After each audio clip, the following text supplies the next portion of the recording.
Boa alvorada, período vespertino, noturno ou boa insônia para você que não tem dormido com as discussões sobre o novo arcabouço fiscal e a revogação, ou o parar, ou o mudar, ou o transformar, o que seria aí o novo ensino médio. Ainda não está muito claro. Esses serão dois dos debates principais aqui hoje, que eu vou estar fazendo, Guilherme Prado, junto do nosso grande companheiro de debates aqui no Papo Livre, Rugai. Tudo certo, Rugai? Beleza, estamos seguindo aí nas duras penas, né? O Rugai volta aí para mais um balanço, né, desse primeiro trimestre, digamos assim, né? Daqui a pouco já estamos no meio do ano, mas precisamos fazer constantes balanços. Tem muita coisa para a gente levantar aqui, né? Desde política externa a questões econômicas, mas acho que vale a pena a gente fazer um balanço, né, Rugai, sobre como o governo tem se movimentado e as contradições, as linhas políticas, porque novamente parece que é um PT que joga de uma forma muito contraditória, na verdade, algumas figuras fazendo papéis aparentemente contraditórios, mas acho que tem uma linha política clara se a gente se atentar ao que está acontecendo, você não acha? Então, no campo econômico, todo mundo comenta, tá, então, de brincadeira, que tem o policial bom e o policial mau, né? Representado ali pela Glaze e pelo Haddad. E o Lula meio arbitrando as questões, normalmente em favor do policial mau, que é o Haddad na história, né? Mal para o nosso lado. Mas bom na prática que na mercado, retórica, né? Sim. Então tem esse lado no governo. Agora, se a gente pensar em balanço, aí já vai estar saindo um monte de balanço de 100 dias de governo, né? A gente podia dividir meio assim, tem uma perna do governo em torno das políticas públicas, em que vários ministérios reverteram medidas do governo Bolsonaro, né? Acho que a coisa mais célebre que ficou a questão indígena, dos Yanomamis, da mineração em Roraima, mas não só isso, políticas raciais, de gênero, políticas para segmentos específicos. Você vai ter uma lista imensa de... Na agricultura até destacaria, Rugai, já que você levanta isso, de cerca de 50 milhões executados no programa de aquisição de alimentos no ano passado, agora foi aí encaminhado 500 milhões novamente. Claro que tem inflação, mas chega a patamares dos bons momentos do PAA e, por exemplo, o aumento do PENAI, né, que vai para a alimentação escolar, 39%. Então, são coisas importantes, né? Então, sim. Mais nicho, né? São importantes, né? A gente falava assim que, no mínimo, a vitória contra o Bolsonaro faz as coisas pararem de piorar, né? e isso já é algo muito importante, né? Sofrer menos já é bom. O que eu sempre fico preocupado é assim, essas políticas voltadas para segmentos específicos, infelizmente, elas não têm repercussão geral para a população, né? Para você pegar a coisa dos Yanomamis, que repercutiu muito na mídia, né? Quantos dos brasileiros sabem onde é Roraima, quem são os Yanomamis e se sensibilizam com a questão da mineração? Então isso afeta ou sensibiliza quem já é meio favorável ao governo, né? Você joga meio para sua torcida, né? Agora, as questões de repercussão geral, né, para o andamento da economia, do emprego, do salário, combustíveis, né, combustíveis e tudo, nisso aí tem andado muito pouco. E isso é muito preocupante. Isso é muito preocupante. Eu acredito que ainda é um governo que carece de reforma, de tentar pautar reformas estruturais. Eu sou partidário daqueles que vai entender que tem uma certa carência, assim quando você faz um plano de saúde, quando você é eleito também, você tem um período de carência onde você vai estar mais ou menos blindado de críticas muito destrutivas, né? Então, eu entendo que o governo faz movimentações pensando em fazer diálogos com setores mais conservadores, só que o tempo está passando, né? Então, no final do ano, já vai ter que trocar uma ideia com o Lira novamente para saber como será o ano que vem.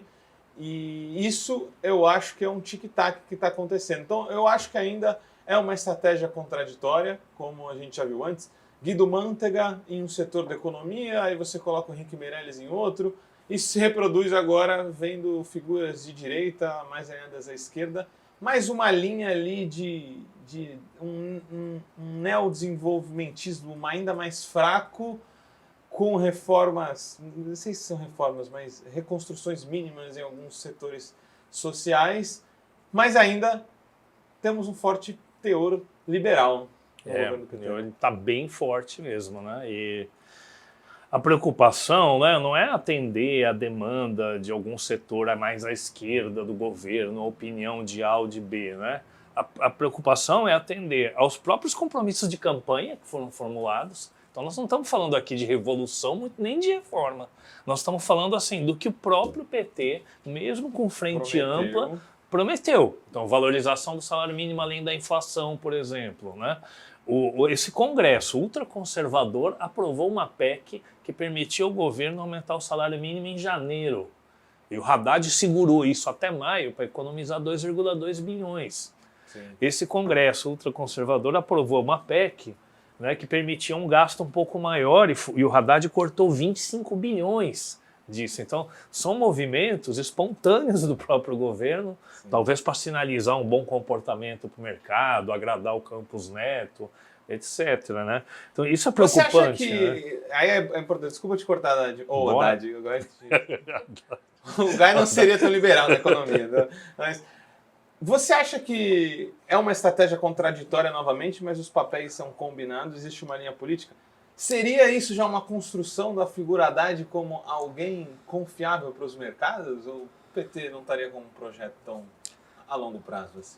Eu acho que sim. O Haddad, ele sempre alegava, quando ele se apresentava nos debates eleitorais, ele fazia questão de se apresentar que ele trabalhou em banco, né, que ele foi do INSPER, não só da USP, que ele deixou a Prefeitura de São Paulo com superávit muito grande. Então, os cartões de visita dele já eram esses, né?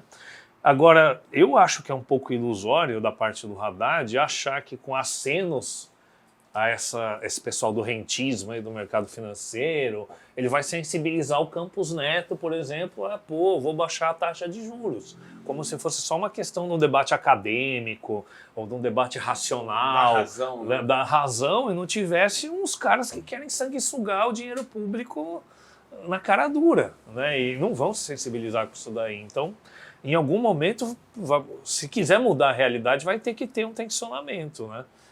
Com certeza.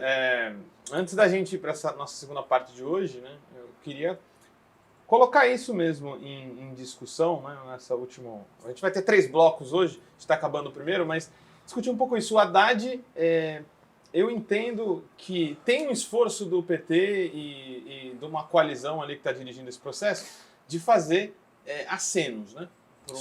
Para uma direita ou para a burguesia, para empresas ali nacionais também, enfim, para o mercado financeiro.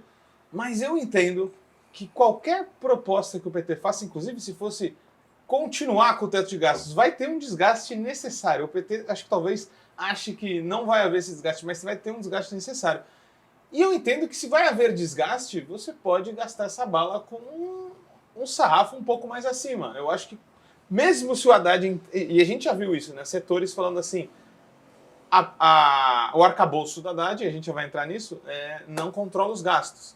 Então eu acho que o PT ainda está com uma concepção de que é possível sair sem desgaste dos debates, né? E isso é impossível, né? E o preocupante não é atender a minha ou a sua expectativa ou de algum setor aí mais à esquerda, mas atender a expectativa da população, né? Durante a campanha se falava muito quem tem fome tem pressa. Continua tendo milhões de pessoas passando fome. Hoje é dia 10, eu, por exemplo, vou chegar em casa e tenho que pagar minhas contas hoje. E os boletos continuam chegando todo mês. A luz estralou esse mês, cara. Eles não vão esperar cair a taxa de juros, que uma medida de queda da taxa de juros hoje, até repercutir na economia, destravar... Sabe, nós estamos vivendo uma bizarrice. Tem muita gente falando assim, o país está quebrando, as empresas estão quebrando. Sim. Quando a gente falou das Americanas, a gente pode falar da fraude e tudo, mas a grande pergunta é, por que Americanas não conseguiu mais rolar as suas dívidas? Porque as vendas no varejo caíram. Então os negócios estão quebrando. Esse tempo que o governo imagina ter dentro dessa estratégia mais moderada, e o tempo do estômago da população mesmo, sabe? Isso vai bater esse ano ainda. Isso já está batendo nas pessoas, né? E os A carência do governo vai acabar, né? E os bolsonaristas estão preparados, eles já estão com o discurso pronto. Né? Os bolsonaristas são assim, o Brasil cresceu 2,9% o ano passado e o desemprego era 7,9%, 7,8%. Esse ano vai crescer menos, já está na cara. Né? Eles já estão fazendo a propaganda de que, olha, R$18 de aumento do salário mínimo para você comprar picanha e cerveja. Isso já está rolando nas redes deles, né? Com certeza. Então, quando a gente fica preso um pouco nos méritos ou no otimismo das políticas para os segmentos específicos, a gente perde de vista que, assim, sei lá, 1/3 do povão ficou com o Lula, 1/3 com o Bolsonaro e 1/3 aí está no meio de campo que vai para onde a conjuntura levar, né? O Haddad com certeza vai continuar fazendo esse seu papel de interlocutor. O Lula vai acenar para as bases em dados momentos, como a Glaze tem feito também. A gente vai ter que continuar assistindo para ver a linha por trás desses movimentos contraditórios. Mas, dentro dessa discussão que a gente está tendo agora, indo para o segundo bloco já, a gente tem a questão do mercado financeiro. E o mercado financeiro é algo que se simpatiza muito com a nossa educação, né? Muitos deles seriam freirianos, não sei, né? Essa galera gosta de discutir educação e de uns tempos para cá a gente tem visto uma monopolização da educação, né? Pequenas editoras foram todas engolidas, escolas particulares de bairro foram se tornando grandes redes. E isso estava tudo em consonância ali com o golpe de Estado que houve no Brasil. Claro que, e aí é bom lembrar, né? Os grandes monopólios de educação que se tornaram os maiores do mundo dentro do Brasil. Nem os Estados Unidos colocaram sua educação num nível tão monopólico quanto do Brasil. Isso foi feito ainda com o PT dirigindo a educação, né? Com o Haddad por ali. Claro que tudo piora com aquilo que a gente tem chamado do novo ensino médio, que se consolida ali com Temer e depois se aprofunda com Bolsonaro. Rugai, essa discussão não é só sobre educação, né? Não, né? É uma educação que... É uma discussão, desculpa, que debate qual é o papel da educação no tipo de sociedade que o Brasil está caminhando para ser. É uma sociedade com cada vez menos trabalho qualificado, né? Cada vez menos vagas de emprego e cada vez menos exigências de qualificação. Então você começa a fazer uma crivagem entre que uma grande parte da população, e da parte de classe mesmo, vai ter um tipo de educação para aquilo que ela vai se destinar. E outra parte, e aí não dá nem para falar que todas as escolas particulares, né? Porque tem muita escola particular voltada para pobre, para classe média baixa, né? Mas a classe média alta, ou a classe média de verdade mesmo, vai ter uma educação diferente, que vai inclusive recuperar o espaço que ela perdeu no Enem para as escolas públicas, né? E aí tem o papel das fundações, né? Você mencionou aí o seu Lehman, né? Indiretamente, mas tem muito mais gente nessa, né? Vocês viram a composição? Quando eu vi a composição da equipe de transição na educação, já foi bem preocupante. Lá, né? Não tinha nem a CNTE, que é a Confederação Nacional dos Trabalhadores da Educação, que é dirigido pelo setor majoritário do PT, nem eles estavam presentes de começo, entendeu? Tiveram que abrir espaço ali a cotoveladas ali. Né? Então, aí tem uma coisa interessante, né? Sendo justos e criteriosos aqui, né? Apesar disso tudo, né, dessa correlação de forças mostrada nos âmbitos onde se discutem as coisas, parece que setores aí da base militante do PT ou dos movimentos sociais de esquerda conseguiram algum avanço, né, nesse debate. O que a gente tem, acho que a gente poderia chamar pausa, né, nesse novo ensino médio. E isso decorre de uma demanda de um setor aí que não tem aparecido muito nesses âmbitos, mas que parece que conseguiu dar um golpe aí, um contragolpe a nosso favor de uma educação mais fraterna, pública e solidária. Outro movimento contraditório desse governo? Então, eu acho que vem mais da base social do que do próprio governo, né? Acho que está tendo um engajamento muito grande dos estudantes, das entidades estudantis, da juventude, dos professores, dos profissionais da educação, e acho que é uma vitória o governo ter suspendido. Agora o jogo está sendo jogado, né? Ao mesmo tempo que suspendeu, dias depois o Camilo Santana foi lá e falou não vai ser revogado. Ele já disse que não vai ser revogado.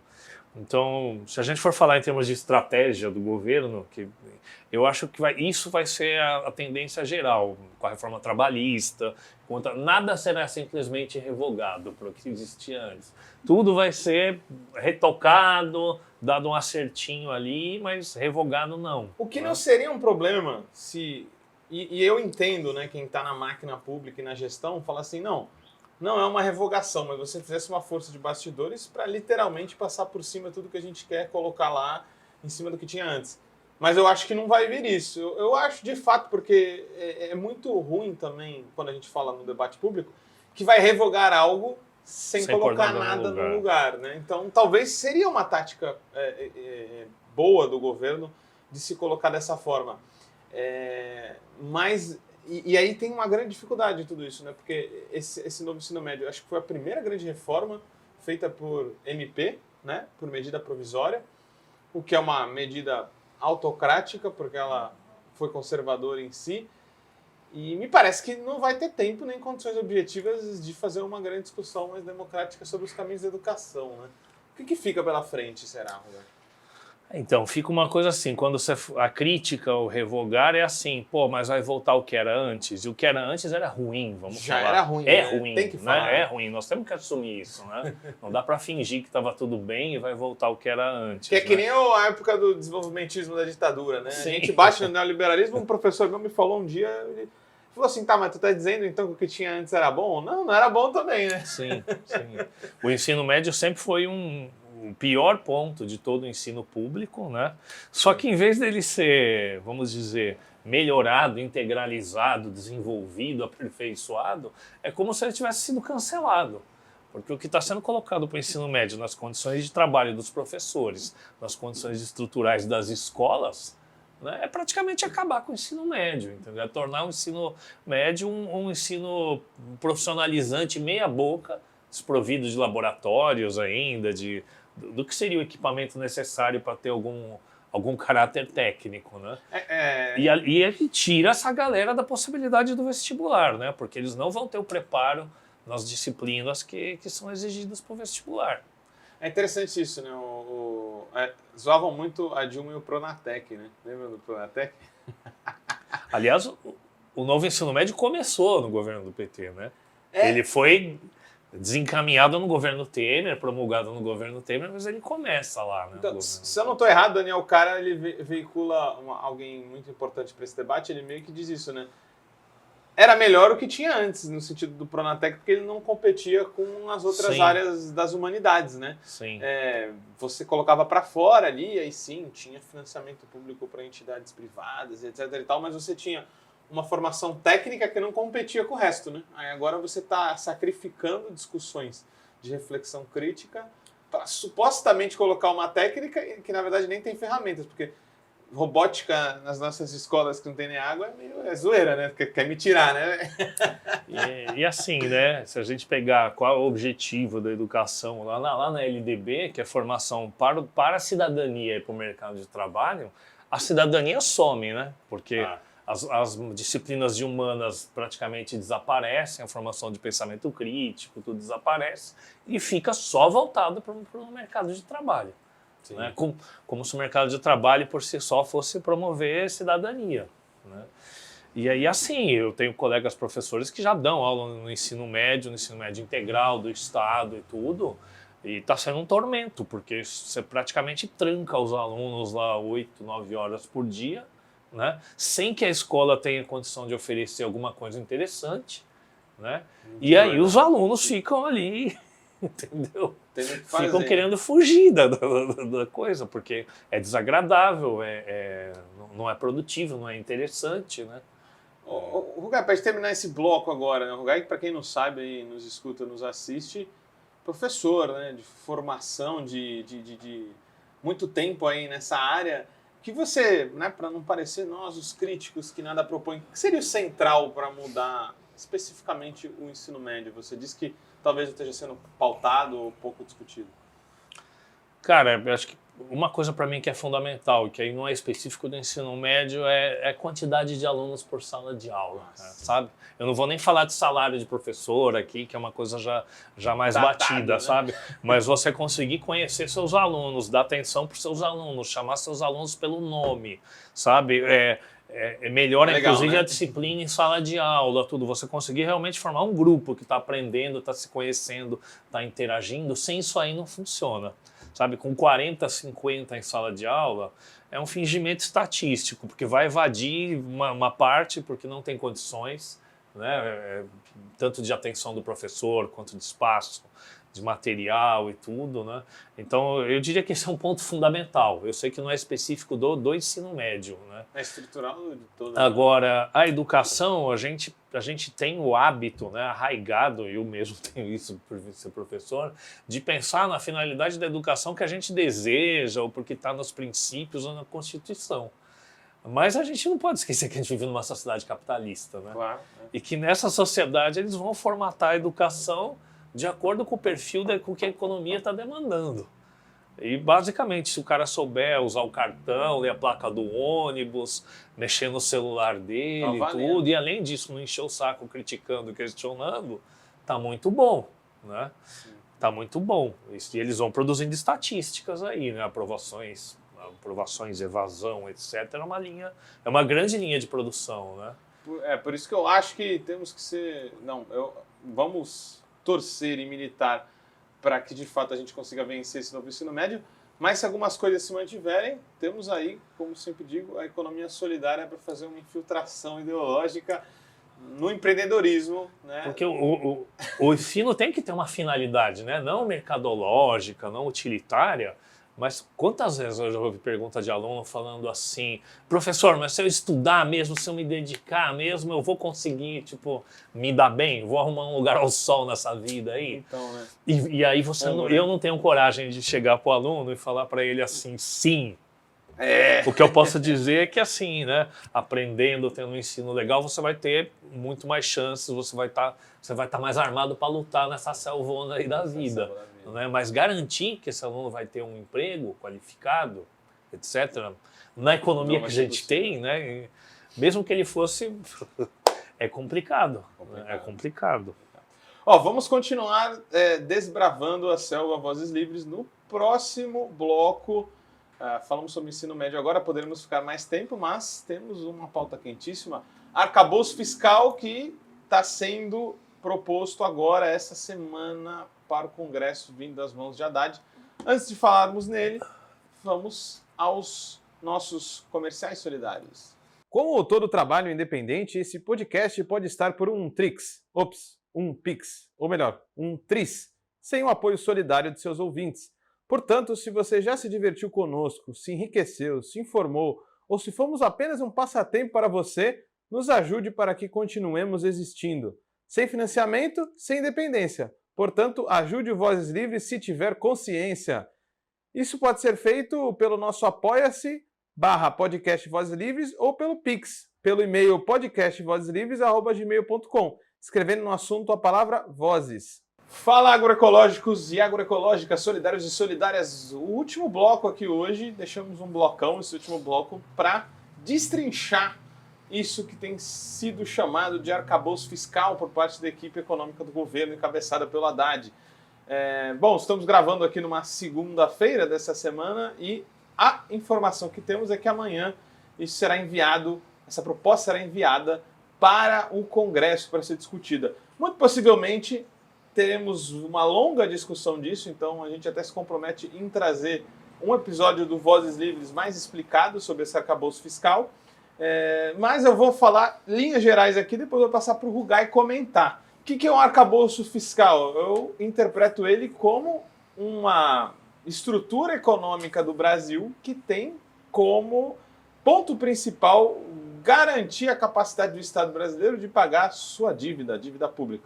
Podemos discutir, talvez não seja o foco aqui, o quanto de verdade tem disso, o quanto que a dívida ela é um instrumento de enriquecimento dos mais poderosos ou de financiamento da economia, enfim, da estrutura do Estado. Isso tudo é uma grande discussão, mas de fato esse arcabouço fiscal ele parte de uma presunção que o Estado só pode gastar o que arrecada. Então a gente tem na sociedade muita discussão de que estados com sua moeda soberana, que produzem sua própria moeda, ele pode emitir moeda e aumentar seus gastos, já que ele é soberano do ponto de vista monetário, né?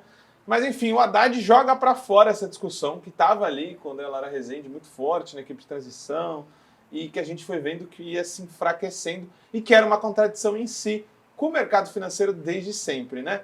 Mas o que quer esse arcabouço fiscal? Ele quer continuar garantindo a capacidade de pagar a dívida pública, mas aumentando um pouco a capacidade de investimento público, né? Sejamos justos. A gente tinha um teto de gastos que a gente criticou esse tempo inteiro, desde o Temer, dizendo que a gente não podia gastar mais no social durante 20 anos. Então, o que o Haddad nos trouxe, o Rugai? Um teto dentro de um teto, né? Ainda a gente vai precisar fazer superávit fiscal, então algo que gera um tema volta de novo. 2024 a ideia é ter 0 de déficit, 2025 meio de superávit, 2026 1% de superávit primário, que é o quê? Guardar os impostos que a gente arrecada para jogar para a dívida pública, não que já não esteja pagando antes, ok? A partir disso, quer dizer que a cada 10 dinheiros que o Estado recebe, ele pode gastar apenas 7 dinheiros. Então, é um tipo de teto, não é verdade, Rugai? E aí a coisa piora. Quando o superávit não for alcançado, a cada 10 reais que o Estado arrecada, ele só pode gastar 5. Então, tem muita gente falando que é uma proposta anticíclica, mas não é tanto assim, né?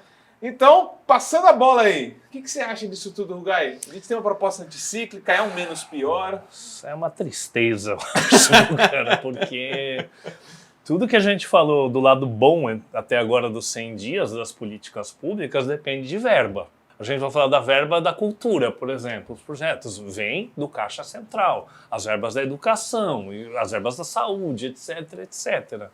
E se isso está limitado, né? Então alguns economistas fizeram as contas aí, se o teto tivesse valendo desde 2003, por exemplo, né? O governo teria gasto a menos 8 trilhões, na expectativa mais otimista, e 10 trilhões, trilhões, gente, na mais pessimista, o que é um PIB do Brasil, é um ano de PIB do Brasil, né? É muito corte de gastos, é muito corte de gastos. E aí, pela regra do que o Haddad apresentou, se salvou saúde e educação, né, disso daí.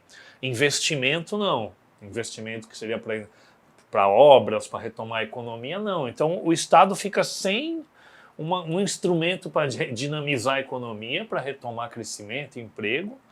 E aí já tem um segundo papo já rolando de que, assim, como saúde e educação tem um piso, não vão confundir, constitucional, né, ele não pode ser afetado pela regra do arcabouço fiscal. Mas todas as outras pastas podem. Então o que vai acontecer?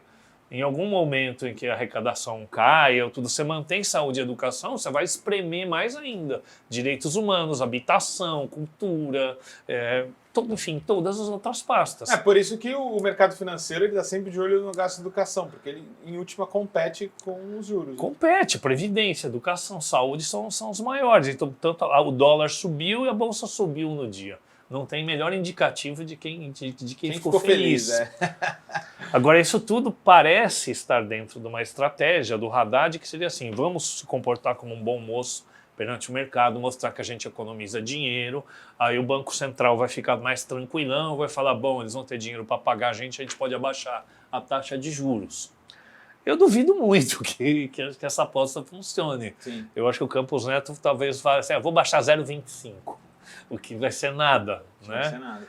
Então, é uma medida que reduz o tamanho do Estado na economia, reduz o espaço do poder público na economia e aumenta o espaço para o capital privado na economia, né? Apesar que é isso, né? Dada a conjuntura, uma melhora relativa ao que tinha antes, porque era o fim do mundo, né? 20 anos sem poder investir mais em saúde e educação. Pô, me dá um frutari que já é melhor, né? No meio do inferno, eu tô feliz com um picolé assando.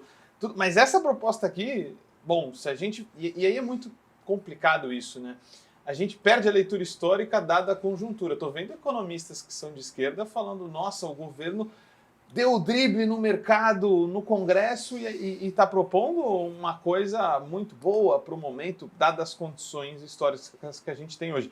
Mas se a gente for ler lá atrás, 2008, a gente tem uma crise internacional e a gente já criticava a política do Lula, né? Sim. Econômica. Mas vamos lá, 2008, o Estado aumentou de 2008 para 2010 para evitar que o Brasil entrasse numa crise global, que funcionou. Funcionou. O Lula aumentou 13% do investimento público, dos gastos públicos aumentaram em 13%. A proposta do Haddad, às beiras de uma nova crise mundial, que talvez já esteja até acontecendo, essa proposta ela não é baseada em que a cada 10 mangos de arrecadação a gente só pode gastar 7. Isso é até um teto de despesas públicas gerais aumentando em 2,5%. Ou seja, caso contrário, é menos ainda. Exatamente. Então, se a gente conseguir aumentar a receita em 6%, a gente não pode aumentar a despesa em 4,2%, que seria a regra de para cada 10, 7. A gente só pode aumentar 2,5%. Ou seja, uma nova crise global que a gente se aproxima, o Estado brasileiro vai apenas, cada um pegue o seu violonista, né, como é o Titanic, e toque a música vendo o navio naufragar. E deixa o mercado resolver. O que você acha disso, né? É anticíclico? Liberalismo na veia, né, cara? Na veia, né? E o mercado comemorou, etc. O Maynard, nosso amigo Maynard, Keynes, ele ia gostar disso? É engraçado isso, né? Porque tem uma brincadeira antiga entre o pessoal da economia na esquerda que fala que a esquerda fala em Marx, mas governa com Keynes, né? E agora a gente pô, Marx realmente não tem uma linha em Marx para você assumir o Estado e governar. Tem crítica ao Estado capitalista. Mas agora nós estamos numa versão elevada ao quadrado nisso, que é falar um pouquinho em Keynes e governar com liberal mesmo, né? Porque não tem nem Keynes aqui, né? Você vai ver todos os economistas aí da moderna teoria monetária, do MMT, ou keynesianos, etc. Ninguém ficou satisfeito com isso daqui. É lógico que é um pequeno avanço em relação ao que era, como tudo nesse governo, é um pequeno avanço em relação ao Bolsonaro, mas aí a gente fica vendo onde a gente se meteu, né? Mas não é um avanço a si próprio, né? Ao próprio PT, né? Não, se comparar com Lula 1, Lula 2, Dilma, é uma regressão. Porque é isso, o fascismo vai tão à direita que o efeito dele é normalizar o neoliberalismo. Né? Você pode ser neoliberal, mas você não é fascista, então é um avanço. Né? Talvez seja o objetivo, no final das contas. Né? Você estica a corda tanto para um lado que quando ela volta, você fala tudo bem. Né? Voltou para cá, né? Agora tem que ver se vai estar tudo bem para essa população. Isso é brutal, porque isso que o Rugai traz é muito importante, né? Se a gente for entender como é que é a estrutura tributária brasileira, onde que está a maioria dos impostos, Rugai? No consumo, né? Sim. E aí tem um efeito elástico do crescimento econômico, coisa que eu já não acredito, porque para mim, em último, essa proposta fala, inclusive, o crescimento é uma balela mesmo, porque se crescer só pode gastar 2,5, não pode gastar 6. Então, quer dizer, não faz bem para ninguém, é para o mercado financeiro. Mas se você olhar assim, você olha para o Brasil, o crescimento econômico ele é ótimo do ponto de vista de quem está na gestão do Estado, porque a arrecadação é muito elástica. Então, se você cresce 5%, qual que é a primeira coisa que o crescimento aumenta? O consumo. Então, a arrecadação vai para as cucuias, você pode gastar muito. Só que o contrário também é verdade, né? O contrário é verdade, e assim, dentro desse arcabouço todo, com todas as críticas que a gente possa ter a ele já exige 150 bilhões a mais de arrecadação. Então se passa do arcabouço para o segundo passo, que é o quê? Como é que o governo vai conseguir arrecadar mais? Que seria uma reforma tributária e tudo. E o que tem saído de noticiário de gente do governo? Nós não vamos fazer grandes fortunas, nós não vamos tributar patrimônio. Como é que vai recompor, então, esses 150 bilhões? O Haddad falou que não vai tirar... Vai tributar os jogos, né?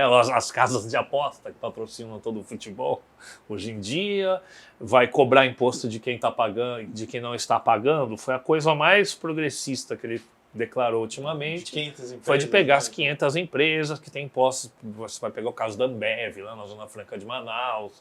Né, gente que tem um monte de elisão fiscal aí. Mas isso não é mudar a estrutura de imposto, né? Não. Isso não é mudar nada. Tanto que ele fez questão de dizer que não vai aumentar a carga tributária. E tem um problema nisso tudo também, né? Que você diz. E ele deixou muito claro que não vai tirar a desoneração sobre a folha, né? Para quem não sabe, hoje as empresas pagam menos impostos que vão para a nossa Previdência Social. E aí, no final, o que acontece? Está deficitária a Previdência, a aposentadoria não se sustenta. Então, nem esse buraco a gente está recompondo, está botando areia nesse buraco para deixar plano. Está se criando condições para a gente continuar com os mesmos problemas, né? Então, a minha preocupação, sendo bem sincero, não é nem se ele vai ser coerente com o que ele foi, ou mais à esquerda, tudo. A minha preocupação é assim, seguindo essa política, qual é a repercussão disso aqui na sociedade? Né? Conversando com algumas pessoas próximas, assim, eu tenho ouvido muita fala assim, nossa, então, puta, desse jeito aí, 2016, volta o Bolsonaro, ou vem um Tarcísio, não sei o que, eu falo assim, criatura, da onde você está tirando que eles vão esperar 2016, sabe? É uma cabeça muito institucionalizada numa concepção de política que é muito reduzida a esse calendário eleitoral. E aí a gente não precisa voltar em teoria e nem em história, é só ter um pouquinho de memória. Os caras deram golpe na Dilma, os caras passaram o mandato inteiro do Bolsonaro tentando dar golpe. Teve 8 de janeiro. Bolsonaro está aí de volta. Mas você não acha que esse é um pouco do pensamento da direção do governo? Porque o Lula ele faz um debate retórico contra o Banco Central, mas ele não... a gente poderia estar tentando destituir o cara porque eles não cumpriram nada. Então meio que a ideia é, vamos esperar 2 anos e aí colocamos alguém alinhado. Mas que a realidade vai esperar esses 2 anos, sabe? As pessoas, uma grande massa que é despolitizada, que votou no Lula, já votou no Bolsonaro, voltou a votar no Lula, muito em função de um pragmatismo, que às vezes fala, o povo brasileiro não sabe votar, etc. O povo brasileiro reage muito bem. A situação econômica está ruim, eu vou culpar esse governo e votar na oposição. É basicamente isso. Só que agora a oposição voltou a ser a direita e o governo voltou a ser. Aí eu não sei nem se chamam de centro-esquerda ou não, mas essa frente ampla, né? A preocupação é isso, aguenta um governo nessa situação? Ou a gente já tem uma direita voltando para as ruas aí no final do ano? O Jones Manuel falou que o governo caminha para o naufrágio. Você pega o Luiz Nassif, o Jones Manuel, Eduardo Costa Pinto, os economistas que estão olhando a situação estão apavorados, cara. Estão olhando e falando assim, já está tendo uma quebradeira, já está tendo pedido de falência. Já tem Magazine Luiza não pagando galpão já de mercadoria.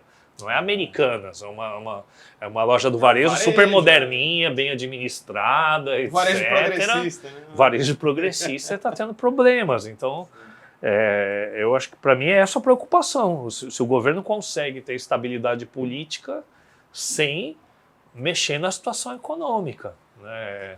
E eu sei que tem gente no governo também vendo isso, né? Se a gente está vendo, é impossível que eles não estejam vendo, né? Mas faltam medidas práticas, eu acho que podemos falar um pouco disso também. Eu queria falar, Rugai, alguns vão dizer, né, tá, mas o que poderia estar sendo proposto? Vamos ser bem claro, né? Não podemos esperar do governo aquilo que a gente gostaria que ele fosse, sim, que ele pode de fato nos entregar. E o que eu acho que poderia ser entregue, né? Tudo bem, eu não imaginava que o PT ia voltar com uma bandeira histórica de discussão anti-superávit fiscal. Sim. Pelo jeito isso virou... isso, me parece que o PT mais está preocupado em ocupar um espaço político deixado pelo PSDB do que qualquer coisa. Porque você volta e coloca no centro aqui de que o superávit fiscal é importante para o desenvolvimento do país. Só que, tudo bem, vamos dizer assim, tá ok, vamos propor isso? Uhum. Mas que tal colocar uma meta de pleno emprego, então? O governo pode ser destituído não só se não cumprir a meta de inflação, mas também se não entregar aquilo de emprego que prometeu, porque as pessoas estão fora das metas. O que está dentro das metas continua sendo os ricos e o mercado financeiro. Em relação, por exemplo, ao Campos Neto, tudo que fala assim, não, até a correlação de forças de uma palavra mágica também. Então, não, mas a correlação de forças... Assim, alguém fez uma conta dessa correlação de forças e deu lá... Nem com o Estado, melhor? Porque antes da eleição, todo mundo dizia, não dá para fazer nada muito, porque se não ganhar a eleição, não muda a correlação de forças. Aí ganha a eleição, você está no governo, só não posso fazer nada, porque a correlação de forças também... Então, palavra maldita, né? Vira uma solução mágica, né? Mas vamos pegar assim, não vou nem falar de destituir o Campos Neto. Nós vamos falar, o Lula vai ter 2 indicações para a diretoria do Banco Central. Se esse discurso contra os juros é sério, ele indica 2 pessoas alinhadas com a queda de juros. Não nomes do mercado, como está se aventando até então. Está na mão dele exclusivamente. Conselho Monetário Nacional, são 2 votos do governo contra 1 do Banco Central. E já tem maioria, né? Tebet, Haddad e o Campos Neto, são 3 numa mesa. Esse é o Conselho Monetário Nacional e ele que define meta de inflação. Não tem por que manter essa meta, que todo mundo sabe que não vai ser cumprida, que é uma meta absurda. né? O Campos Neto chegou a declarar para uma jornalista que, olha lá, hein, se for, eu posso subir para 26% se for cumprir essa meta. Seria o necessário. Então o governo pode baixar a meta, o governo pode indicar 2 diretores. Cada um desses movimentos alimenta um debate, né? Mas estruturalmente, eu falei pelo emprego, mas poderiam ter outras coisas. Você não acha que... vamos conceder aqui, então vocês, por favor, também aprovem isso aqui. É que é uma meta secundária do Banco Central, né? A primeira é a estabilidade da inflação, mas tem a questão do emprego. No extremo, você pode mandar para o Senado, mesmo sabendo que provavelmente vai perder, então eu não queimaria esse cartucho já, eu faria outras jogadas antes. Mas esse arcabouço, recupera um pouco a capacidade de gasto, mas o que mais? Mas você pode mandar para o Senado falando assim, Campos Neto, você está aí no seu mandato, a sua função é manter a meta de inflação, falhou. Manter a meta de emprego, falhou. Manter a estabilidade da moeda, falhou. Estão mandando a proposta de destituição do Campos Neto para o Senado. É uma prerrogativa do presidente. Ele pode Talvez falhe também. Ele pode fazer, não precisa fazer tudo junto. Ele pode indicar diretores do BC favoráveis ao governo, ele pode mudar a meta de inflação, ele pode mandar a destituição. Se ele quiser mexer, ele pode botar pressão de algum jeito. Né? São ferramentas legais. Todas são prerrogativas do governo, né? Constitucional. Então, tem que estar no cardápio aí das medidas a serem tomadas, né? Cada uma a seu tempo. Agora o tempo corre contra, né? O tempo corre contra e a gente precisa ter resposta para tudo que está acontecendo, porque eu entendo que esses 100 dias eu vejo um Lula nervoso, ansioso, não conseguindo aprovar as mínimas mudanças que gostaria, por ter frentes muito heterodoxas, né? O que você preveria? Hoje eu estou com uma avaliação muito pessimista, porque acredito que o Brasil não consegue se recuperar até o final do ano, e a gente sabe que com um governo mais alinhado à esquerda, o desgaste começa a ser muito grande com o país entrando numa possível recessão. Né? Então, o governo, para mim, poderia usar mais medida provisória, que é um truco. Né? Porque, por exemplo, esse arcabouço fiscal está sendo negociado já com o Lira, tudo. E qual foi o chaveco do Lira? Eu tenho voto, pode mandar que o Congresso está maduro para aprovar isso daí. Aí o Haddad fez isso, que já não é lá essas coisas, e ainda vai para o Congresso. O governo ainda vai ter que gastar capital político. Ou seja, o sarrafo já está lá embaixo. Já está lá embaixo, e você ainda vai ter que gastar capital político, que às vezes é gasto mesmo, né? Em termos de verba, de indicação, sei lá, que troca de favores, escusas, aí vai acontecer, para aprovar algo que é favorável a eles já, né? Então você não está indo lá aprovar imposto contra as grandes fortunas, você está indo aprovar o arcabouço fiscal. E o Lira já começou a falar, não, a situação agora ele já mudou o discurso. Tipo, ele atraiu o Haddad para uma coisa, joga na nossa mão que a gente vai passar isso no Congresso. E agora ele já dá mostra de que não, vai ser difícil, vai ter que ter muita negociação. Ele declarou publicamente, o governo não tem voto suficiente. Tipo, que é como dizer assim, sem a gente isso aí não...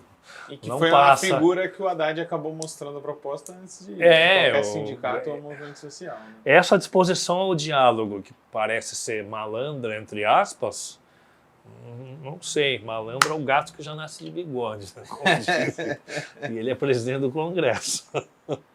Rugai, considerações aí para a gente pensar esse próximo período. Acho que vamos ter que continuar monitorando e acredito que o Haddad vai ter que dar um contragolpe na questão tributária se a gente quiser ver alguma reação desse país do ponto de vista econômico e da melhora de condições de vida da população desse ano. Né? Mas parece que isso pode não vir. Mas acho que por aí fica a única saída, pelo menos por enquanto, de algo mais estrutural. Né? Se eu pensasse com a minha cabeça, eu diria que o governo teria que convocar os movimentos sociais para participar desse debate. Como eu sei que isso não vai acontecer, eu diria que o governo, pelo menos, tem que trabalhar melhor a parte da comunicação. Porque, cara, o Bolsonaro, com aquela live semanal que ele fazia, ele se comunicava com muita gente na população, entendeu? E o Lula não faz uma coisa desse tipo. Ele traz a imprensa lá para alguns cafés, lá um café da manhã e tudo, mas não, é uma comunicação direta. Né? O Haddad teve uma fala quando ele falou de cobrar imposto das grandes 500 empresas, ele falou, olha, eu ainda vou mostrar a lista para o povo brasileiro. Por que não mostra? Sim. Né? Então, Você se o governo não ganhar essa batalha da comunicação com a opinião pública, e a opinião pública está favorável à queda dos juros, é moleza você trabalhar em cima disso. Ó. Porra, qualquer um nesse país que deve, que sabe o que é banco, né? Sim.